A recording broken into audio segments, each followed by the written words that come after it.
آج رمضان المبارک کی 27ویں رات ہے، 1441 ہجری۔ اس وقت میں روزانہ قرآن مجید کی ایک پارے کی منتخب آیات بیان کرتا ہوں، لیکن آج میں نے ارادہ کیا کہ لیلۃ القدر کے حوالے سے کچھ باتیں آج کر لی جائیں تو بہتر ہے۔ قرآن مجید میں اللہ تعالیٰ کا ارشاد ہے، انا انزلناہ فی لیلۃ القدر وما ادراک ما لیلۃ القدر۔ ہم نے اس قرآن کو لیلۃ القدر میں نازل کیا، تمہیں کیا پتا کہ یہ کون سی رات ہے؟ لیلۃ القدر خیر من الف شہر، یہ رات 1000 مہینوں سے بہتر ہے۔ تنزل الملائکۃ والروح فیہا بإذن ربہم من کل امر، فرشتے اور جبریل اس رات میں رب کے حکم سے نازل ہوتے ہیں، من کل امر، ہر طرح کے احکامات لے کر۔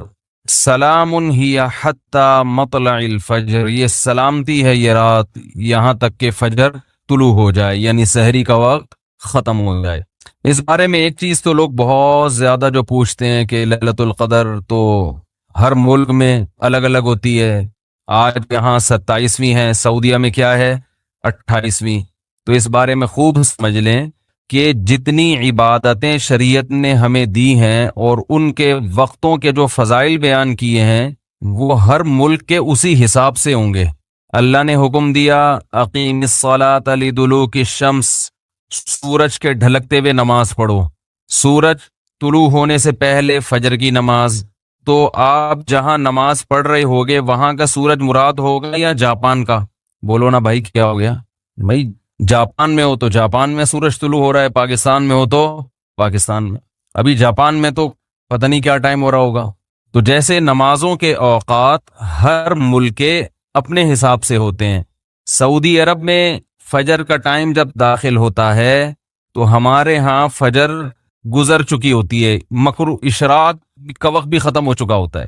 تو اب کوئی کہے کہ میں سعودیہ کے حساب سے چلوں گا، تو سعودیہ میں تو بھائی فجر کی نماز جب آپ ہو رہی ہوتی ہے تو یہاں سورج طلوع، بلکہ یہاں جب فجر ہو رہی ہوتی ہے وہ تو پیچھے ہے نا 2 گھنٹے، ہاں یہاں سورج طلوع ہو چکا ہوتا ہے، وہاں عشاء کی نماز ہوتی ہے، وہاں مغرب کی ہوتی ہے اور یہاں عشاء کی ہو رہی ہوتی ہے۔ تو جیسے نمازوں میں ہر ملک کا اپنا ایک طریقہ ہے، اپنے وقت ہیں، تو ایسے ہی جو سال کی تاریخیں ہیں، عید ہے، بقرعید ہے، یوم عرفہ ہے، لیلۃ القدر ہے، آخری عشرہ ہے، یہ سب اس ملک کے حساب سے ہوگا۔ جیسے جیسے جس ملک میں عشاء کا وقت داخل ہوا تو اللہ نے جو خاص پیکیج رکھا ہوا ہے اپنے بندوں کے لیے، وہ پیکیج اس ملک کے لیے اسٹارٹ ہو گیا، ہر نیکی کا ثواب 1000 گنا بڑھا دیا گیا۔ تو لیلۃ القدر رمضان کے آخری عشرے میں، اور رمضان کے آخری عشرے میں طاق راتوں میں امکان زیادہ، اور 27ویں میں اور بھی زیادہ۔ سمجھ رہے بات کو؟ اور آج کون سی رات ہے؟ 27ویں رات ہے، تو اس بات کا بہت امکان ہے کہ آج کون سی رات ہو؟ لیلۃ القدر۔ اس رات میں جس ملک میں یہ رات ہوگی وہاں فرشتوں کا نزول ہوگا، اور خاص طور پر جبریل علیہ السلام کا نزول۔ جیسے پیغمبروں میں سب سے افضل پیغمبر محمد صلی اللہ علیہ وسلم ہیں، تو فرشتوں میں سب سے افضل فرشتے کون سے ہیں؟ جبریل، جن کو اللہ نے روح الامین قرار دیا، مقدس روح۔ روح کیوں کہا؟ روح اس لیے کہا کہ روح جب ہماری باڈی میں ہوتی ہے تو ہماری باڈی زندہ ہوتی ہے، تو جبریل علیہ السلام ہماری روح کے لیے، روح کو طاقت بخشنے کا ذریعہ بنتے ہیں، کیونکہ وہ وحی لے کر آئے، اور وحی سے ہماری روحانی قوت، بولو نا بھائی، بڑھتی ہے۔ روحانی قوت کس سے بڑھتی ہے؟ وحی سے۔ عبادات ہمیں پتہ چلی وحی کے ذریعے، روزے ہمیں پتہ چلے وحی کے ذریعے۔ یہ آسمان سے کون سارے پیغام زمین پر نبی کے پاس لے کر آیا؟ جبریل علیہ السلام۔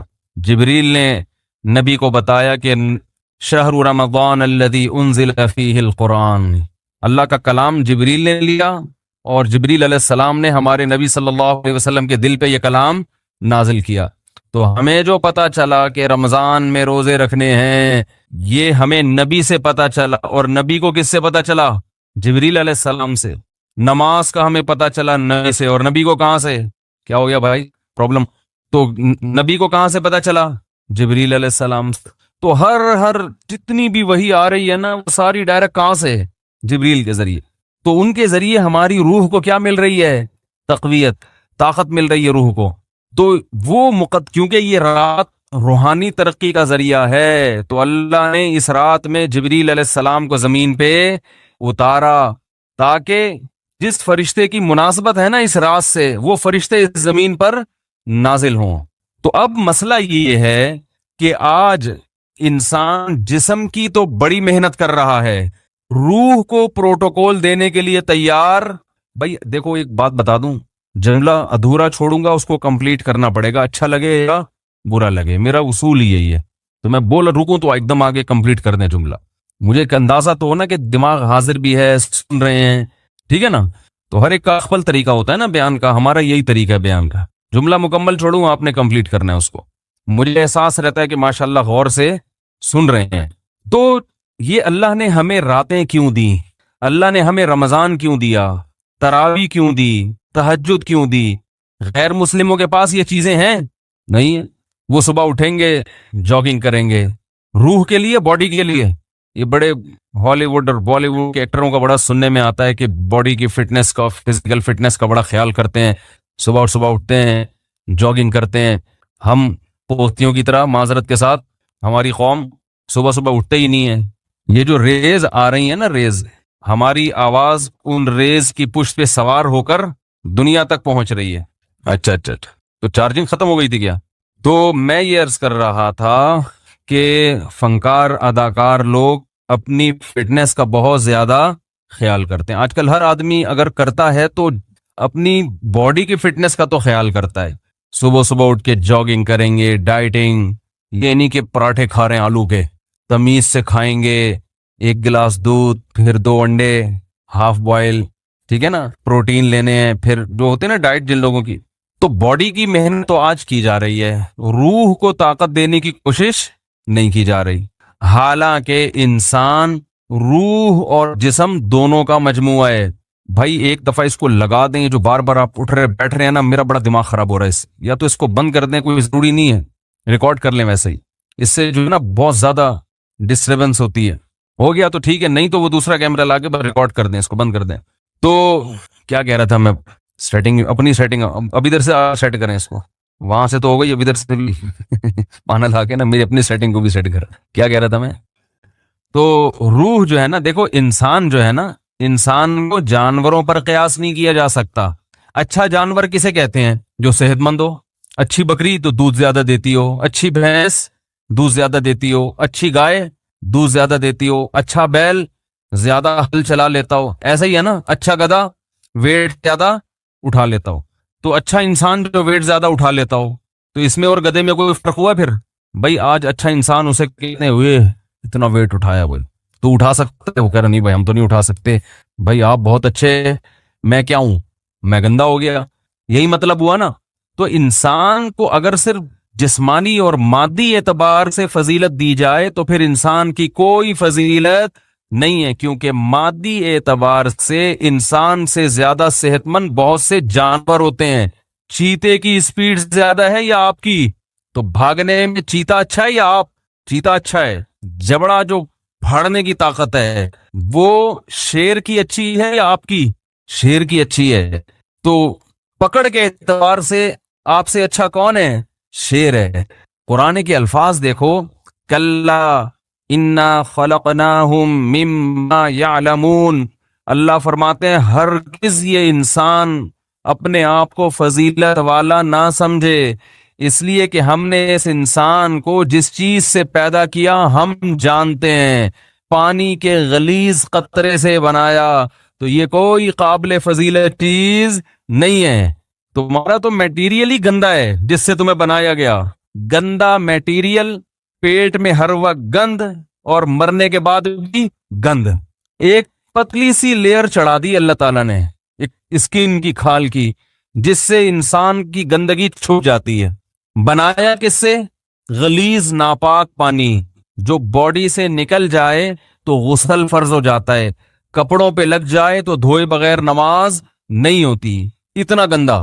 اور جب ماں کے رحم میں وہ بننا شروع ہوتا ہے تو اتنا بدبودار گوشت کہ اگر وہ دنیا میں آ جائے تو لوگ ناک دبا کے بھاگ جائیں وہاں سے، اتنا گندا۔ اور جب دنیا میں آتا ہے تو اندر بھی سب کیا بھرا ہوا ہے؟ بولو نا بھائی، گند۔ ناک جتنے سوراخ ہے نا انسان کے، کسی ایک سوراخ سے بھی کوئی مشک و عنبر کی خوشبو نہیں آتی۔ کان سے کیا نکلتا ہے؟ کوئی عود کی خوشبو نکلتی ہے کان سے؟ ویسے جب کانیں ہوتی ہیں نا ان میں تو پتہ نہیں کیا نکلتا ہے، لیکن انسان کے کان سے گند نکلتا ہے۔ ناک سے کوئی مشک و عنبر کبھی دیکھا کسی کے نکلتے ہوئے؟ بھئی ناک سڑکتا ہے تو خوشبو کے بھبوکے آتے ہیں، کبھی دیکھا؟ بول دو نا نہیں دیکھا تو کیا ہو جا رہا ہے اس میں۔ آنکھ سے کیا نکلتا ہے؟ سے بھی گند نکلتا ہے۔ تھوک منہ سے اور قضائے حاجت تو گند ہی گند، ہر جگہ سے گند نکل رہا ہے، اس لیے کہ اندر ہے ہی گند، بھرا وہی گند ہے۔ کاٹو تو خون نکلتا ہے، وہ بھی ناپاک، کپڑوں پہ لگ جائے تو نماز نہیں ہوتی۔ بس ایک اللہ نے ہلکی سی نا پرت چڑھا دی ہے، ایک ہلکی سی لیئر ہے اسکن کی، جس کی وجہ سے وقار قائم ہے۔ جیسے گندگی کے اوپر چمکیلا کپڑا ڈال دیا جائے تو وہ گندگی دیکھنے میں خوبصورت لگتی ہے، اسے ہٹا کے دیکھو گے تو پتا چلے گا اندر کیا ہے۔ اور فیوچر انسان کا یعنی پاسٹ کیسا ہے؟ پانی کا غلیظ قطرہ۔ پریزنٹ جو اس کی ابھی موجودہ حالت ہے اس میں بھی گند ہی بھرا ہوا ہے، ذرا سی ہوا خارج ہو جائے نا تو مجلس میں لوگ بھاگ جاتے ہیں۔ اور فیوچر کیا ہے؟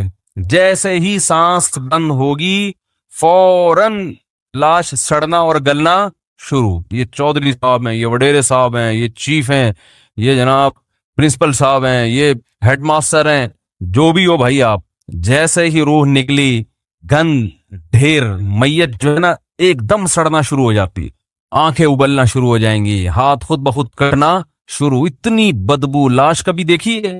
کس قدر بدبو ہوتی ہے اگر کوئی پرانی لاش پھٹ گئی ہو۔ اس لیے حکم ہے اس کو مٹی میں جا کے دباؤ۔ کیڑے کھانے، آنکھوں میں کیڑے، کان میں کیڑے، ناک میں کیڑے گھس رہے ہوتے ہیں کھانے کے لیے۔ یہ بڑے بڑے حسین اور جمیل لوگوں کا یہ حال ہوتا ہے۔ تو اللہ فرماتے ہیں کہ انسان تجھے جو میں نے فضیلت دی ہے وہ فزیکل فٹنس کی وجہ سے نہیں دی ہے، اس وجہ سے نہیں دی ہے کہ تیرے پاس وسائل بہت ہیں، وسائل کی وجہ سے بھی نہیں کہ تو بڑا پیسے والا ہے۔ انسان کو اللہ نے فضیلت دی ہے روحانی زندگی کی وجہ سے۔ جس کی روح اچھی ہوگی جسم سے نکلنے والے اعمال اچھے ہوں گے، روح گندی ہوگی جسم سے نکلنے والے اعمال گندے ہوں گے۔ کہتے ہیں نا موسیقی روح کی غذا ہے، گندے لوگوں کی روح کی غذا ہے، اچھے لوگوں کی روح کی غذا قرآن کی تلاوت اور ذکر اللہ ہے۔ ہمارے حضرت جب ذکر کیا کرتے تھے نا عجیب کیفیت ہو جاتی تھی۔ ایک شعر پڑا کرتے تھے، دم رکا سمجھو اگر دم بھر بھی یہ ساغر رکا، میرا دور زندگی ہے یہ جو دور جام ہے۔ کیا زبردست شعر ہے۔ اللہ کے ذکر کو نا شراب سے تعبیر کیا ہے، جیسے شرابیوں کو شراب محبوب ہوتی ہے نا، اور شراب خانے میں جب وہ جاتے ہیں، مے خانہ جسے کہتے ہیں، آواز صاف آ رہی کہ نہیں آ رہی؟ مے خانے میں شرابی جاتے ہیں تو شراب کے جام چل رہے ہوتے ہیں، ادھر ایک پیا ختم ہوا لیا دوسرا پیا، ٹھیک ہے نا؟ تو جیسے شرابی کو شراب سے عشق ہوتا ہے اور وہ کہتا ہے دم رکا سمجھو، کہہ رہے سمجھو میرا دم رک گیا، دم بھر بھی یہ ساغر رکا، ایک دم کے لیے بھی اگر یہ دور رک گیا تو میرا دم ختم، میں مر جاؤں گا، میں برداشت نہیں کر سکتا۔ میرا دور زندگی ہے یہ جو دور جام ہے، یہ جو شراب کا دور ہے نا یہی میری زندگی کا بھی دور ہے۔ میرے بلڈ کی جو سرکولیشن ہے وہ اسی سرکولیشن کی وجہ سے جو شراب کے پیالے جو گھوم رہے ہیں۔ تو حضرت اللہ کے ذکر کے بارے میں یہ شعر پڑھا کرتے تھے کہ اللہ کے ذکر کی ہمیں ایسی لت پڑ گئی ہے، ایسا چسکا لگ گیا ہے جیسے شرابی کو شراب کا چسکا لگتا ہے۔ تو حضرت بڑے مزے سے ذکر اللہ کے بارے میں یہ شعر پڑھا کرتے تھے، دم رکا سمجھو اگر دم بھر بھی یہ ساغر رکا، کہ اللہ تیرے نام کی لذت اور تیرے نام کا چسکا ہمیں ایسا لگ گیا ہے کہ دنیا کی کوئی بھی نعمت ہم سے چھین لی جائے ہم مریں گے نہیں، کوئی ہم سے تیرا نام لینا چھڑوا دے، کوئی ہماری زبان پہ تیرا ذکر کرنا ہم سے چھڑوا دے، ہم ایک سیکنڈ کے لیے بھی زندہ نہیں رہ سکتے۔ یہ کیفیت ہوتی ہے کس کی بھائی؟ اہل اللہ کی، جن کی روح پاکیزہ ہوتی ہے، اور جن کی روح ناپاک ہوتی ہے، جب تک وہ اداکاراؤں کے ڈانس اور ناچ نہ دیکھ لیں اور ان کے ناچ گانے کا میوزک نہ سن لیں، ان کی روح کو تسکین، بولو نا بھائی، نہیں ملتی۔ تو روح کی بات ہے، جیسے ہیروئنچی کو اور شرابی کو اس کی باڈی کو تسکین ہیروئن اور شراب سے ملتی ہے، لیکن جس انسان کو اس گندگی کی عادت نہیں ہے اسے تسکین کے لیے شراب اور ہیروئن کا سہارا نہیں لینا پڑتا، اسے تو بدبو آتی ہے، اسے تو گھن آتی ہے۔ تو مسئلہ ہی سارا کس کا ہے بھائی؟ روح کا ہے۔ تو اللہ تعالیٰ نے جبریل علیہ الصلاۃ والسلام کے ذریعے انسان کی روح کو طاقت دی ہے۔ تو روح پاکیزہ بنتی ہے برے اعمال کو چھوڑنے سے اور عبادت کرنے سے، اور جیسے جیسے عبادت کرتا ہے انسان، روح اور زیادہ پاکیزہ ہونا شروع ہو جاتی۔ یعنی اگر آپ کی روح میں پاکیزگی نہیں ہے تو آپ عبادت شروع کر دو، پیدا ہونا شروع، اور جیسے جیسے پاکیزگی آئے گی، عبادت جو مشکل لگ رہی تھی وہ عبادت آسان ہونا شروع ہو جائے گی۔ تو آج باڈی کی طرف تو ہماری قوم کی تو نہ باڈی کی طرف توجہ ہے نہ روح کی، لیکن میں تو ان لوگوں کی بات کر رہا ہوں جو لبرل لوگ ہیں، وہ روح کو تو بالکل فوکس کرتے ہی نہیں ہیں، اور ہمارے ہاں تو نہ روح کی فکر اور نہ جسم کی فکر، کسی چیز کی فکر لیس، ٹینشن فری زندگی۔ ٹینشن تو فری نہیں ہے لیکن فکر فری کہہ سکتے ہیں، جس کی وجہ سے ٹینشن ہی ٹینشن، کیونکہ جب نہ ادھر کے نہ ادھر کے تو پھر ظاہر ہے کھا کھا کے دھماکے سے پھٹ جائیں گے، اور روحانی زندگی کا تو بیڑا غرق۔ تو رمضان میں اللہ تعالی دیکھو روح کو طاقت ملتی ہے نفس کے خلاف مجاہدہ کر کے۔ جب آپ دنیا میں دو نظریات چل رہے ہیں، جو مذہب مخالف لوگ ہیں نا، وہ کہتے ہیں انسان کی ہر خواہش پوری ہونی چاہیے، ان کی پوری دوڑ دھوپ اور قانون سازی اسی کے لیے، مکان سستا ہو جائے، روٹی سستی ہو جائے، کپڑا سستا ہو جائے، ہر ایک کا علاج فری ہو جائے، یہ ہو جائے وہ ہو جائے، جس کے جو دل میں خواہش آئے وہ خواہش پوری ہو جائے۔ اسی کو انٹرٹینمنٹ کہتے ہیں، اسی کو عیاشی کہتے ہیں۔ اسلام نے ہمیں بتایا ہے کہ تم جتنی خواہشات پوری کرو گے، ہر خواہش مزید خواہشات کو پیدا کر کے جائے گی۔ جیسے کرونا وائرس کے کہتے ہیں نا 1 سے 100 ہو جاتے ہیں، اب جس نے پہلا وائرس پیدا کر دیا یا خود بخود ہو گیا قدرت کی طرف سے، تو بس ایک دفعہ کیا، اب وہ ملٹی پلائی، بولو بھائی، ہوتا چلا جا رہا ہے نا۔ ایک خربوزے کا بیج ڈال دو، اب مزید بیج پیدا کرنے کی ضرورت نہیں ہے، وہ اسی سے خود بخود پیدا ہوتے چلے جائیں گے۔ اسی لیے شاعر نے کہا ما قضا احد منها لبانته ولن انتهى عرب الا الى عربی، کہ اس دنیا میں آج تک کسی نے اپنی خواہشات پوری نہیں کی ہیں۔ جس نے ایک خواہش پوری کی تو وہ ایک خواہش جب ختم ہوئی تو ہزاروں خواہشات کو پیدا کر کے ختم ہوئی ہے۔ وہ یہ جو ہمیں نظر آ رہے ہیں نا، بہت سے لوگ لائف کو انجوائے کر رہے ہیں، ان کی ہر خواہش پوری ہو گئی، اب انہیں کچھ بھی نہیں چاہیے، یہ آپ کو لگ رہا ہے کہ کچھ نہیں چاہیے۔ آپ کبھی ان کے پاس جا کے بیٹھیں گے تو پتا چلے گا کہ جتنا ان کو چاہیے اتنا ہمیں نہیں چاہیے۔ تو اسلام نے ہمیں کچھ ایسی کام بھی بتائے ہیں جس میں ہمیں اپنے نفس کے اگینسٹ چلنا پڑتا ہے۔ دل نہیں چاہتا مگر اس کی مخالفت کرنی پڑتی ہے۔ دل کی خواہشات کو جتنا کچلیں گے، روح کو طاقت اتنی زیادہ ملے گی، اور روح کو تسکین ملتی ہے اس سے۔ تو اسلام نے ہمیں اپنے جسم کی خواہشات کو کچلنے کے لیے روزہ دیا۔ روزہ رکھو، صبح صادق سے لے کے غروب آفتاب۔ کیسا پھیکا پھیکا ہو جاتا ہے نا انسان روزے میں، مجھے تو آپ ابھی بھی پھیکے پھیکے سے ہی لگ رہے ہیں، عجیب سا نا کسی کام کا دل لگ رہا ہے، بیٹھے ہوئے ہیں، نہ گٹکا کھا سکتے ہیں، نہ پان کھا سکتے ہیں، نہ سگریٹ پی سکتے ہیں، نہ چائے پی سکتے ہیں، نہ کھانا کھا سکتے ہیں، سوکھا سوکھا سا منہ ہوتا ہے سب کا۔ روزے کی حالت میں دیکھو سب کی حالت کیا ہوتی ہے، کسی کام میں دل نہیں لگ رہا۔ اللہ نے کہا بس 1 نہیں 2 نہیں 3 نہیں 4 نہیں، کتنے 29 یا 30، آسان کام تھوڑی ہے۔ پھر ہاتھ باندھ کے اللہ کے سامنے کھڑے ہو جانا، نماز میں باؤنڈ کر لینا اپنے آپ کو۔ آج دنیا میں دنیا پرستوں کے لیے سب سے قیمتی چیز ٹائم ہے۔ وہ ٹائم کہتے ہیں کہ اتنی دیر ہم مسجد میں اللہ کے سامنے ہاتھ باندھ کر کھڑے رہیں، اس سے ہمیں ملتا تو کچھ بھی نہیں ہے، تو یہ تو ٹائم ویسٹنگ ہے۔ تو اللہ نے کہا کہ کرو یہ کام، تمہارا دل نہیں چاہتا مگر تمہیں کرنا پڑے گا۔ تو جب انسان بار بار اپنی خواہشات کے اگینسٹ چلتا ہے نا، تو اس کی روح کو طاقت ملنا شروع ہو جاتی۔ اتنی روحانی قوت اس کے اندر پیدا ہوتی ہے، وہ کچھ کر کے دکھاتا ہے جس کا لوگ تصور نہیں کر سکتے تھے۔ یہ جو اسلاف کے واقعات ملتے ہیں، عشاء کی نماز میں کھڑے ہوئے اور فجر تک نماز پڑھتے رہے، یہ تو تواتر سے ثابت ہے۔ بعض لوگ اس کا مذاق اڑاتے ہیں کہ یہ ممکن نہیں ہے، اور بعض کہتے ہیں وہ حدیث میں تو آتا ہے کہ جس نے ایک دن میں 3 دن سے کم میں قرآن ختم کیا اس نے سمجھا ہی نہیں۔ اس حدیث کا مطلب کیا ہے وہ میں کسی اور موقع پہ بتاؤں گا، ورنہ وہ سارا موضوع چینج ہو جائے گا۔ اسلاف سے، صحابہ سے تواتر کے ساتھ ثابت ہے کہ ایک ایک رات میں، ایک ایک رکعت میں پورا قرآن ختم کیا انہوں نے۔ حدیثوں کا مطلب جو ہے نا، پروفیسروں سے مت پوچھو، یہ صحابہ اور تابعین سے پوچھا کرو کہ کون سی حدیث کا کیا مطلب ہے۔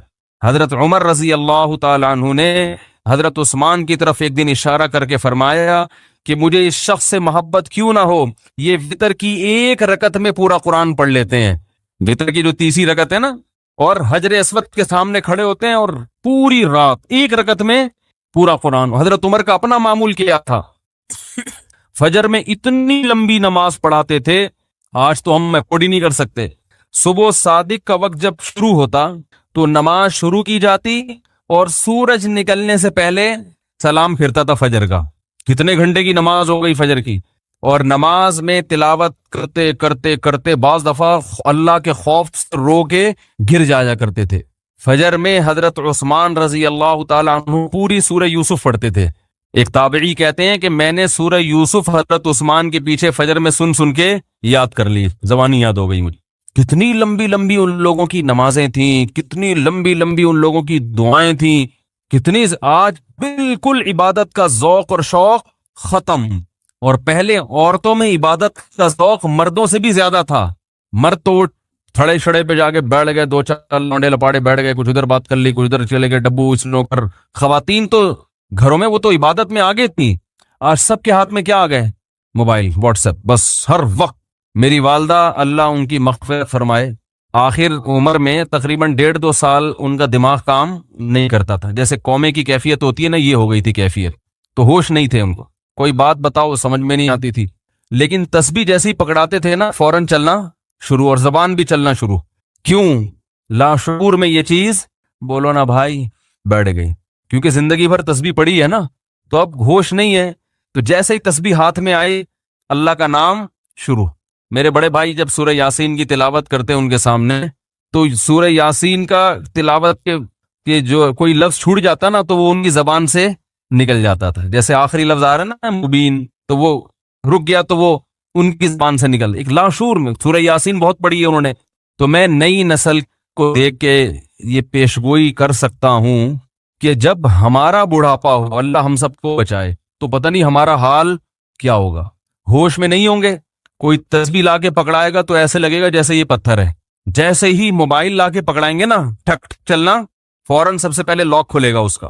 حقیقت بتا رہا ہوں میں، کیونکہ لاشعور میں یہ چیز بیٹھ گئی ہے۔ موبائل ہے، فیس بک، واٹس ایپ، یوٹیوب، ایک دم چلنا شروع، ٹھک ٹھک ٹک ٹک، میسج بازیاں، اور بھائی کیا کر رہی ہو، دوپٹہ کہاں سے خریدا، خواتین کی نا چاہے قومے میں ہو یا کچھ بھی ہو، اللہ بچائے سب کو قومے میں جانے سے۔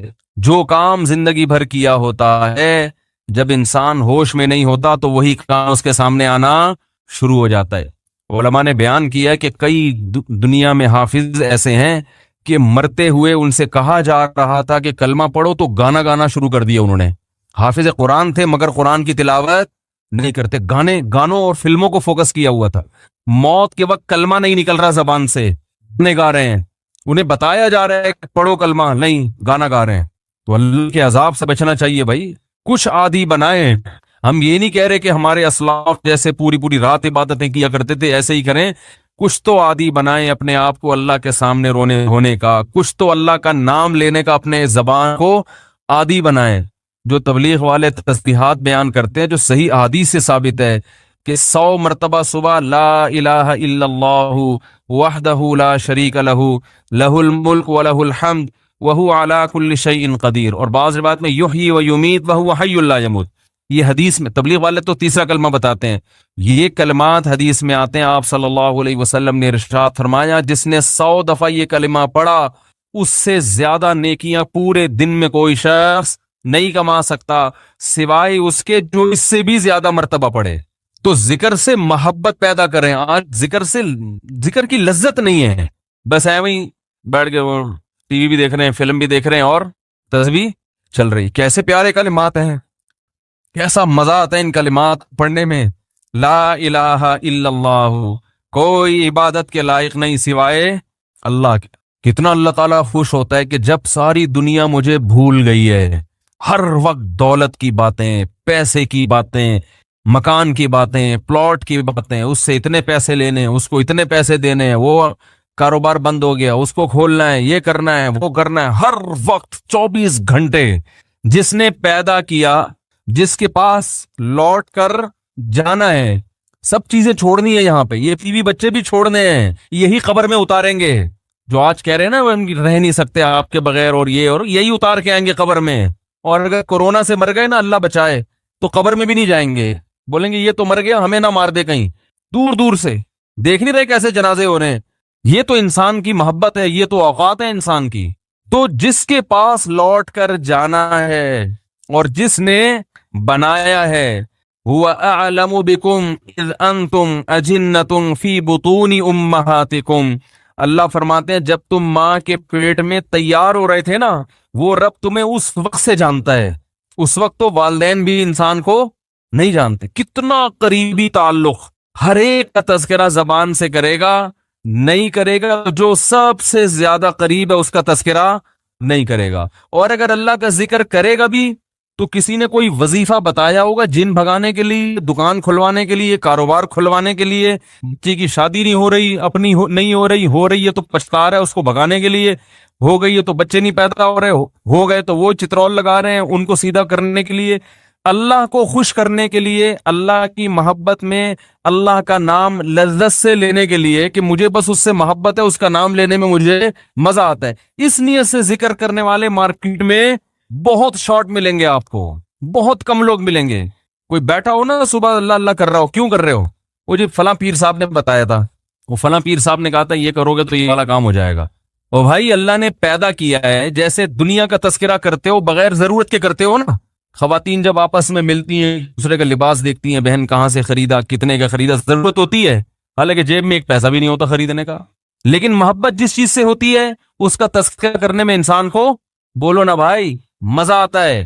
مرد جب آپس میں بیٹھتے ہیں تنخواہ پوچھ رہے ہوتے ہیں, کیسا چل رہا ہے بزنس, کیا ہو رہا ہے, کتنا پروفٹ ہوا. جس چیز سے محبت ہے انسان کو اس کا نام لینے میں مزہ آتا ہے.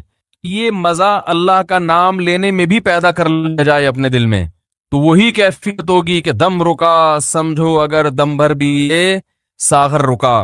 میرا دور زندگی ہے جو یہ جو دور جام ہے. حضرت فرمایا کرتے تھے, ہمارے حضرت جب بیان کرتے نا اور اللہ کی محبت میں کبھی کوئی شعر سنا دیا تو پورا موضوع ان کا چینج ہو جاتا تھا. جیسے میں شادیوں پہ آتا ہوں نا اگر, تو پورا موضوع میرا کیا ہو جاتا ہے, ارے جہنم کی بات چل رہی ہو, وہاں کی ہولناکیاں چل رہی ہوں, سانپ بچھو, اور کسی نے شادی کی بات کر لی تو ہمارا پورا ٹاپک چینج ہو جاتا ہے نا. تو ہمارے حضرت کا جب بیان ہوتا تھا کہیں سے اللہ کی محبت کا کوئی تذکرہ آ گیا, اللہ کی نعمتوں کا, پورا بیان چینج. اور پھر حضرت فرماتے تھے کہ کچھ نہ, پھر یہ شعر پڑھتے تھے, کچھ نہ رستے کا پتہ ہم کو نہ منزل کی خبر, کچھ نہ رستے کا پتہ ہم کو نہ منزل کی خبر, جا رہے ہیں جس طرف ہم کو لیے جاتا ہے دل. یعنی ہمیں نہیں پتہ اب ہم نے کہاں جانا ہے, اب تو ہمیں دل لے کے جدھر جا رہے ہیں ہم وہاں چل رہے ہیں, دل گھسیٹ رہے ہیں. تو اللہ کی محبت میں یہ حال کہ اب دل جہاں لے کے جائے گا وہاں, تو دل تو یہی کہہ رہا تھا بس اللہ کا تذکرہ کرو بیٹھ کے. تو اسی طرح یاد رکھیں, یہ جو اہل اللہ جو دعا مانگتے ہیں یہ دنیا داروں کی عادت ہوتی ہے. دعا مانگ رہے ہیں قبول نہیں ہو رہی, ہم تو کام ہی نہیں بن رہا, 20 سال سے شادی کر رہے ہیں شادی نہیں ہو رہی, 20 سال سے کاروبار کی دعا مانگ رہے ہیں, کاروبار نہیں مل رہا, 25 سال سے یہ دعا مانگ رہے ہیں, یہ نہیں ہو رہی. یہ دنیا داروں کی عادت ہے. اہل اللہ کہتے ہیں دعا مانگنے کی توفیق مل رہی ہے, بس اس سے بڑی کوئی نعمت نہیں ہے, کچھ نہ ملے ہمیں. حضرت عمر رضی اللہ تعالیٰ عنہ کا قول ہے نا کہ مجھے اس سے غرض نہیں ہے کہ میری دعائیں قبول ہو رہی ہیں کہ نہیں ہو رہی, مجھے اس کی فکر ہوتی ہے کہ دعا مانگنے کی توفیق مل رہی ہے کہ نہیں مل رہی. اگر اللہ اپنے سامنے ہاتھ اٹھا کر دعا مانگنے کی توفیق دے رہا ہے, اتنی بڑی نعمت ہے کہ اس نعمت کے بعد مزید ہمیں کچھ نہیں چاہیے. بھائی اللہ توفیق دے, میرے سامنے ہاتھ اٹھا کے مانگو, تو یہ ہر ایک کو تھوڑی ملتی ہے توفیق. آج دنیا میں دعائیں مانگنے والے سب سے کم ہیں, سب سے کم. ایک تو مانگتے نہیں, اوپر سے مانگتے ہیں تو ایسے بد دلی کے ساتھ کہ وہ دل ہی نہیں لگ رہا ہوتا ان کا. اور پھر 2-4 دفعہ مانگے, بولے قبول, جا کے دیکھیں قبول ہوئی ہے کہ نہیں ہوئی ہے.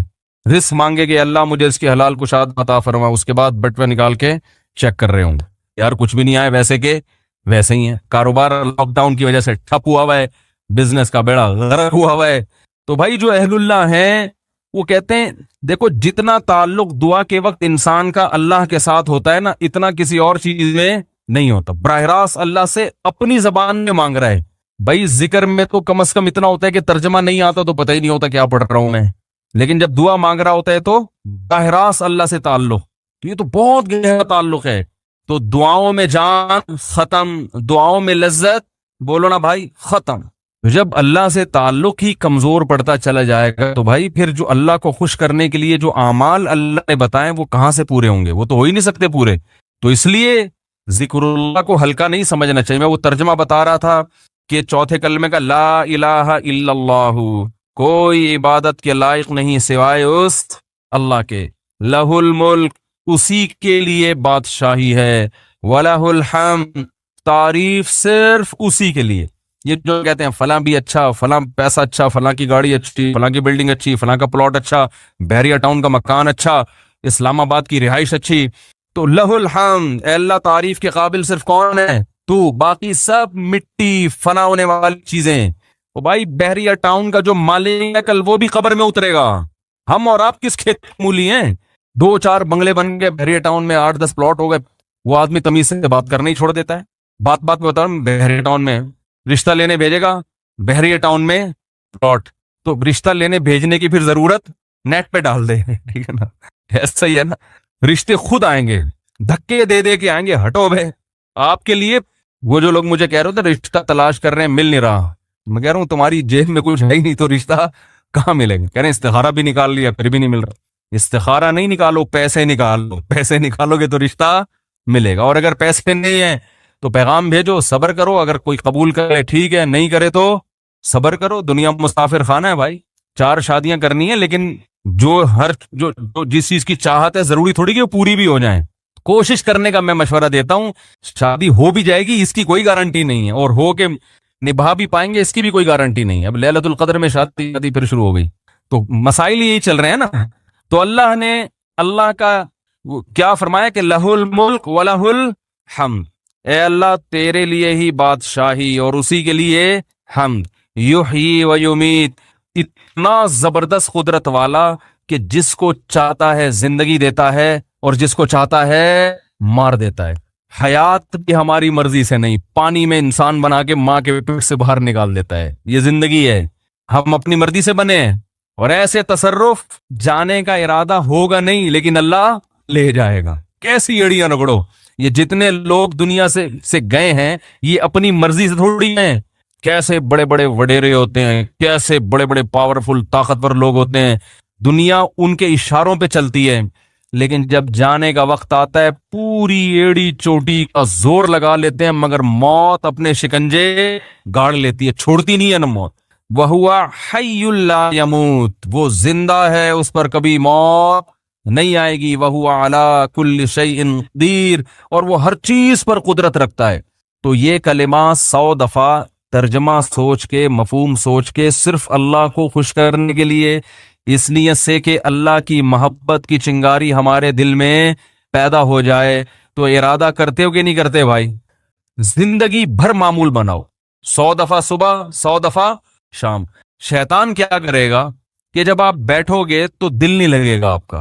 کہو گے مفتی صاحب نے تو کہا تھا دم رکا سمجھو اگر دم بھر بھی یہ ساغر رکا.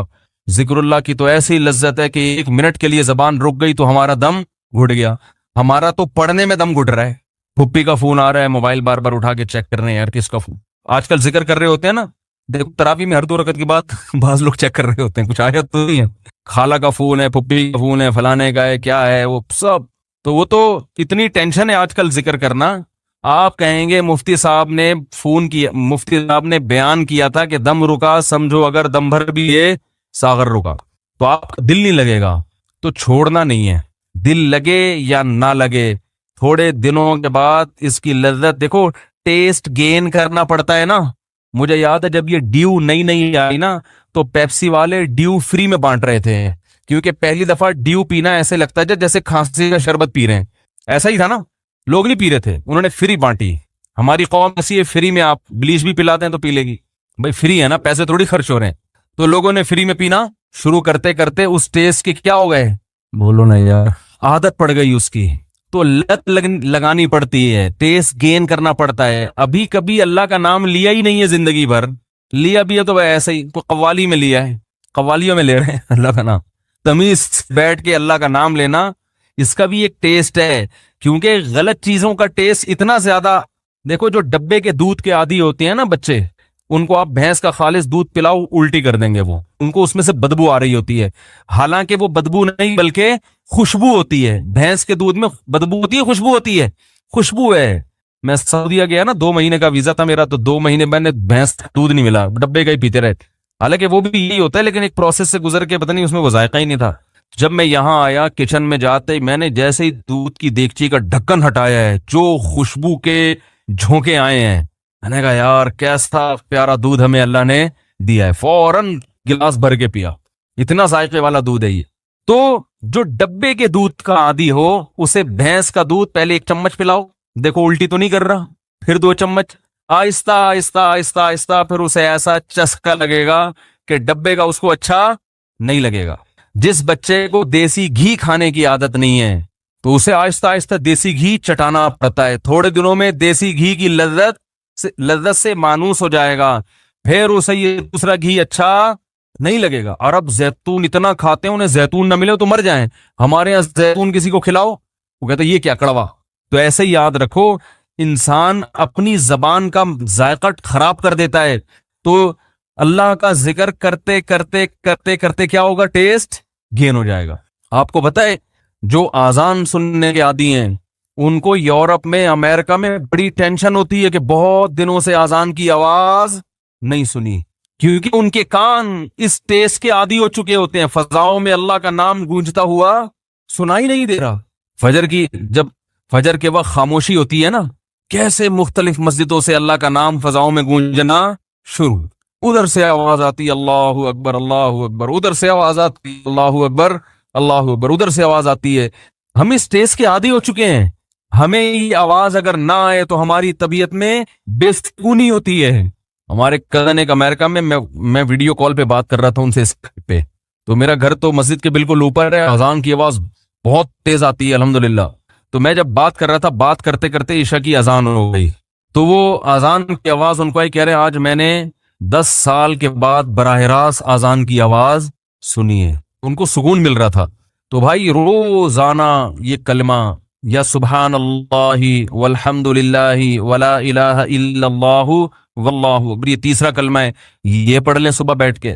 نبی صلی اللہ علیہ وسلم نے فرمایا یہ تیسرا کلمہ جسے کہا جاتا ہے نا، یہ اللہ کو اتنا محبوب ہے کہ سورج جن چیزوں پہ طلوع ہوتا ہے نا، ساری کائنات پہ ہی طلوع ہوتا ہے نا، تو ان سب سے زیادہ محبوب اللہ کو یہ کلمات ہے. سبحان اللہ، اللہ ہر عیب سے پاک ہے. والحمد للہ، تمام تعریفیں اللہ کے لیے ہیں. ولا الہ الا اللہ، اس کے سوا کوئی عبادت کے لائق نہیں ہے. واللہ اکبر، اور وہ اللہ سب سے بڑا ہے.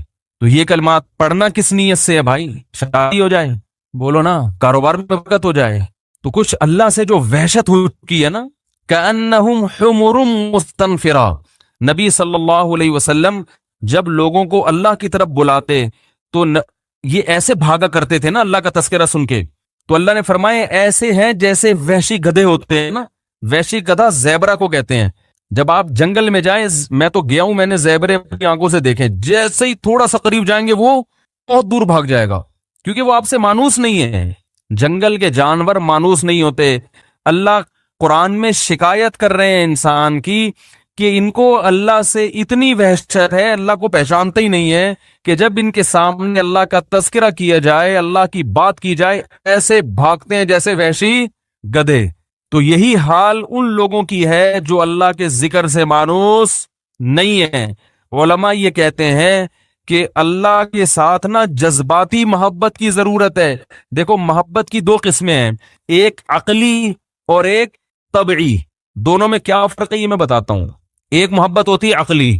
عقلی کا مطلب یہ ہوتا ہے کہ آپ کی عقل یہ کہتی ہے کہ اس آدمی کے مجھ پہ بہت سارے احسانات ہیں، لہذا مجھے چاہیے کہ میں اس سے محبت کروں، میرا فرض بنتا ہے، لہذا اس فرض کی وجہ سے میں کیا کروں گا، اس کے حقوق ادا کروں گا. یہ ہے، یہ اس کا تعلق کہاں سے ہے؟ کھوپڑی سے. ٹھیک ہے.